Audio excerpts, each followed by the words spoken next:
La calificadora internacional Moody's elevó recientemente la nota de deuda de Uruguay de Baa2 a Baa1 con perspectiva estable, es decir, 2 niveles por encima del umbral de grado inversor. La ministra de Economía y Finanzas, Azucena Arbeleche, afirmó que hacía 10 años que la calificadora no movía la nota que le asignaba a Uruguay. Y un comunicado emitido por el gobierno citó como principales factores de esta mejora en la calificación la solidez institucional que apuntala a la implementación de reformas estructurales y el cumplimiento continuo de los marcos de política fiscal y monetaria. A la vez apuntan a mayores tasas de crecimiento sostenido que en el pasado, respaldado, según se dice, por una fuerte inversión. Esto generó distintos comentarios y reacciones. Por ejemplo, el economista Mario Vergara, quien estuviera al frente del Banco Central, actual precandidato por el Frente Amplio, dijo que Arbeleche se olvida que en los gobiernos del Frente Amplio arrancamos varios escalones abajo del grado inversor y se consiguió con responsabilidad en la gestión de la política económica y con responsabilidad en la gestión de gobierno. Dice que es en los gobiernos del Frente Amplio donde se obtuvo el grado de inversión, que es el escalón más importante en el año 2012. Después dijo hay que ir mejorándolo y perfeccionándolo. Llamó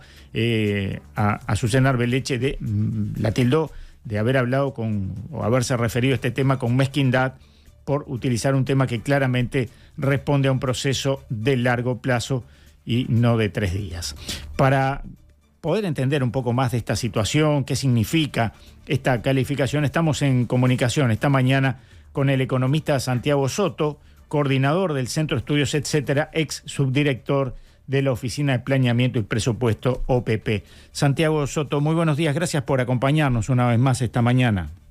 Hola, buen día, sí, un gusto como siempre acompañarlos y conversar. En esta, sí, que escuchaba recién a Natalia, en esta lluviosa otra vez mañana, realmente venimos castigados con el clima. Es tremendo, sí. Pero bueno, es la realidad que tenemos, ¿no? Como decíamos hace un rato, en nuestro país pasamos de la sequía a las inundaciones así sin solución de continuidad. Pero bueno, también pasamos de la calma al escándalo con la misma facilidad. Esperemos que no sea este el caso, pero sí nos interesa conocer un poco más, poder entender un poco más qué significa esta calificación y si realmente es tan así como lo planteó la ministra Azucena Arbeleche. Bien, sí, quizás primero para la audiencia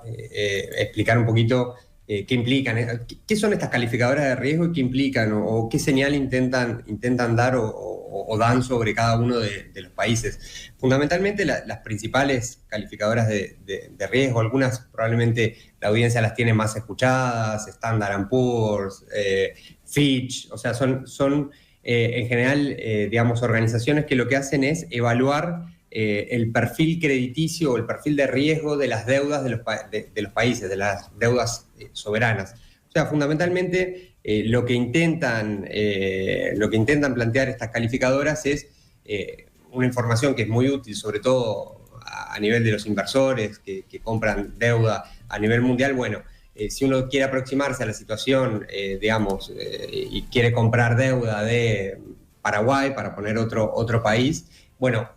una primera aproximación para entender cuál es la situación de Paraguay sin ir a averiguar específicamente cada inversor o cada fondo de inversión, tiene que ir y ver cómo está la deuda, cómo es la trayectoria de la deuda, cómo está el déficit, cómo va a ser, cómo es la situación política, cuáles son los riesgos que están arriba de la mesa, si hubo o no una sequía, de qué manera. O sea, en vez de hacer todo ese análisis individualmente, de alguna manera estas calificadoras proveen el servicio de tratar de resumir esa información respecto al riesgo de los países, al riesgo soberano de los países, en un indicador que califican, que arman en una escala, digamos, de riesgo que muy al estilo, digamos, de las calificaciones anglosajonas van desde la A, digamos, a los valores que están, digamos, dentro de deuda que se califica como basura, en el sentido de que es deuda que es incobrable. Entonces, lo que hacen estas empresas es ponerte una nota basado en una evaluación global que hacen de justamente todas estas variables que comentaba, que tienen que ver obviamente con el déficit, con el nivel de deuda, con la trayectoria esperada de la deuda, con la trayectoria esperada del déficit, y todo esto matizado también por una valoración política. No han estado exentas de críticas estas calificadoras, muchas veces se dice, se sube por la escalera y se baja por el ascensor de la calificación. Claro, se baja mucho más rápido que lo que se sube. Totalmente, sí. Muchos países, de hecho, sobre todo cuando la crisis financiera de 2008, digamos, muchos países que tenían calificaciones muy buenas descendieron muy rápidamente en sus niveles, o ha habido varias crisis también en los emergentes donde de alguna manera han corrido de atrás, digamos, las calificadoras en ajustar, digamos, su nota a la realidad más cambiante o más rápida que se da, y cuando lo hacen de forma muy brusca, y el proceso de ir consolidando, digamos, una posición reputacional que tiene que ver con, insisto, con el fiscal, con la deuda, con los riesgos políticos. El proceso de construir eso es un proceso mucho más lento, y bueno, creo que a eso se refería Mario Vergara, podemos comentarlo en mayor profundidad. Claro. El tema que a veces uno no entiende desde este lado, al no ser economista, al no tener esos elementos que tú nos estás compartiendo, si uno ve que a nivel social, a nivel de clase media y la pobreza que va creciendo, el tema del empleo, en unos años donde aparentemente se ha desandado mucho a nivel social, como el país igual adquiere una mejor calificación a nivel internacional, ¿no? Bueno, es que justamente esto no tiene nada que ver con esos indicadores. Claro. O sea, esto es, digamos, puede llegar a haber alguna correlación de largo plazo en alguna de estas dimensiones, pero justamente es una mirada muy estricta sobre el perfil, digamos, es una información que está pensada, no es que el país que tiene mejor calificación de deuda es el mejor país para vivir, digamos. Claro. Yo si le tuviera que sugerir a un ciudadano del mundo donde vivir, no le diría que lo haga eligiendo este indicador como el indicador de en qué país elegir vivir, claro. no es la idea de este indicador, sino que la idea es, bueno, dónde es relativamente más seguro poner mi plata en términos de comprar deuda de ese país. Claro. Hay otras funciones, pero grueso, digamos, ese es el mensaje que se transmite con esta calificación. Y por eso mismo, en el caso de Uruguay, es una posición, de alguna manera, más estructural. Yo en eso comparto con lo que planteaba el senador Vergara, que, Uruguay, primero que nada, en 2000, luego de la crisis del 2002, Uruguay quedó muy mal calificado, digamos, estaba obviamente muy por debajo del grado inversor, que es como este nivel a partir del cual estas calificadoras dicen, bueno, este país es suficientemente seguro para... O sea, no es el mejor, todavía hay varios escalones por arriba, pero a partir de que uno pasa ese umbral de grado inversores, bueno, este país, el riesgo, digamos, que uno tiene es suficientemente bajo como para señalar, digamos, que es un país que tiene cierta seguridad, digamos, para justamente la compra de bonos. Y Uruguay, como decía, en el año 2005, estaba en el año 2002, después de la crisis, pero en 2005, cuando empezó el gobierno siguiente al gobierno de la crisis del 2002, el gobierno que empezó el Frente Amplio, Uruguay estaba 4 o 5 escalones, dependiendo la calificadora, por debajo del grado inversor. O sea, que tenía un largo camino por recorrer para encontrarse en el club, digamos, de los países con grado inversor. Y fue un camino que fue recorriendo escalón a escalón, digamos, fue recorriéndolo un camino importante, donde en definitiva se fue consolidando, digamos, la gestión macroeconómica de la economía uruguaya después del desastre que había sido la crisis del 2002, y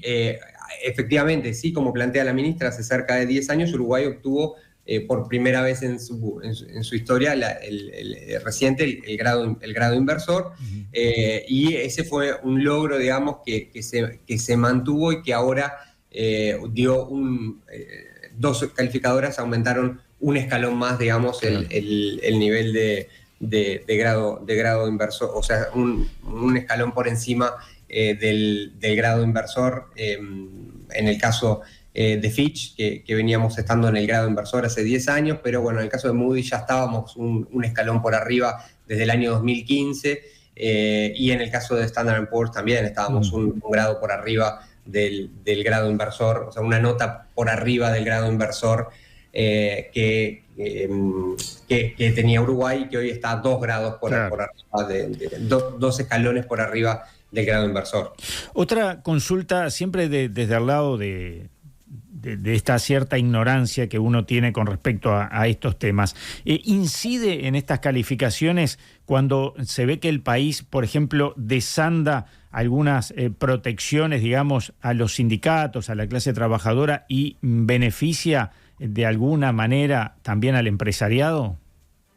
Bueno, se ha discutido mucho sobre el sesgo o no que tienen, digamos, en su valoración respecto a las políticas concretas en cada uno de los países.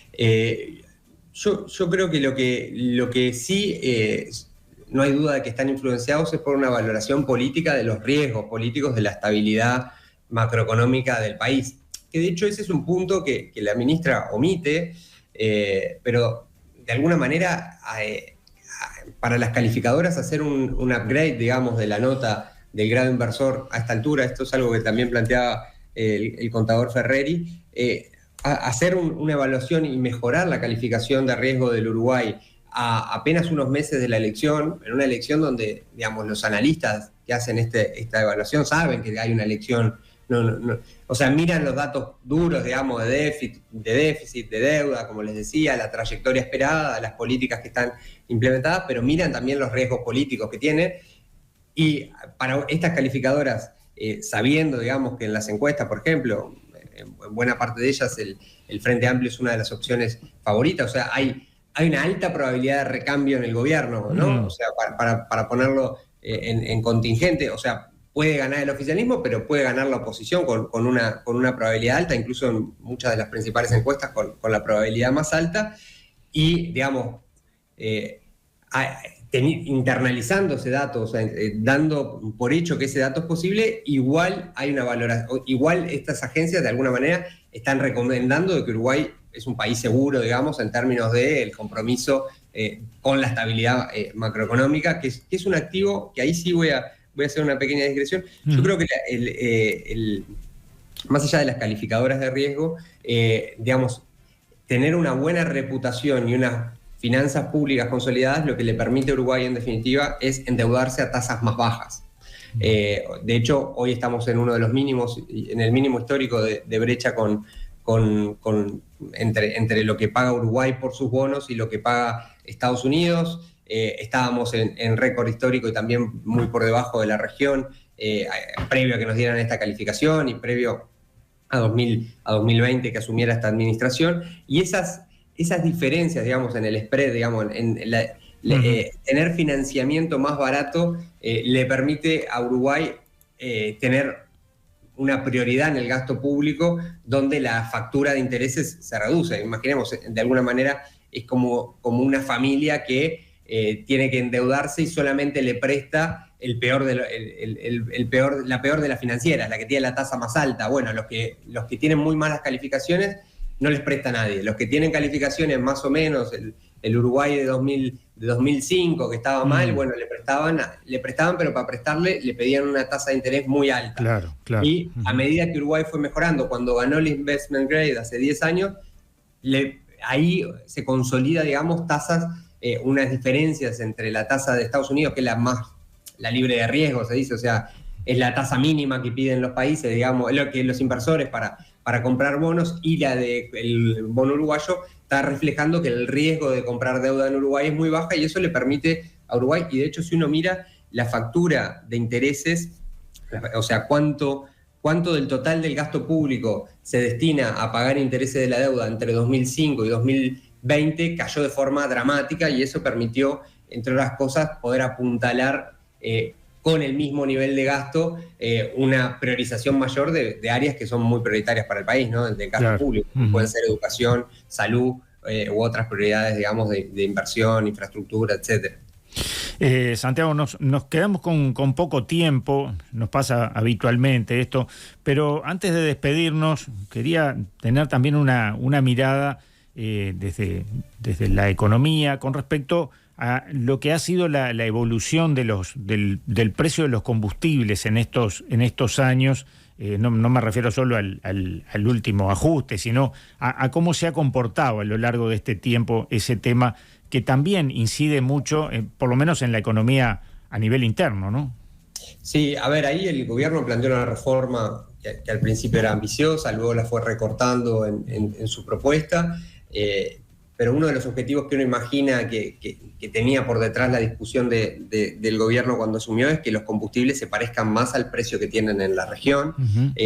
Hace muy poquito publicábamos un gráfico de la semana en el suplemento económico de la diaria, que mostraba que ese objetivo no solamente no se cumplió, sino que ha empeorado. O sea, Uruguay hoy tiene a nivel de la nafta, por ejemplo, una brecha de precio en dólares que es bastante superior a la que tenía en el año 2020,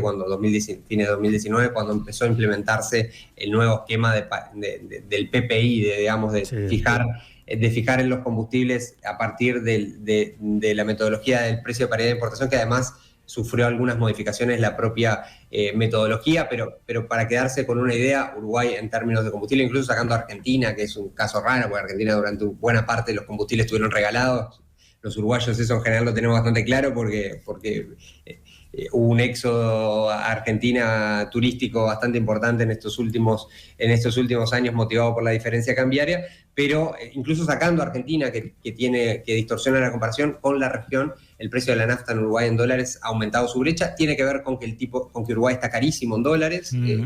con la situación de lo que en la jerga más popular se llama atraso cambiario, digamos, o encarecimiento en dólares del Uruguay, pero tiene que ver también con una reforma que no logró avanzar en los objetivos que tenía planteado, que tenía que ver con justamente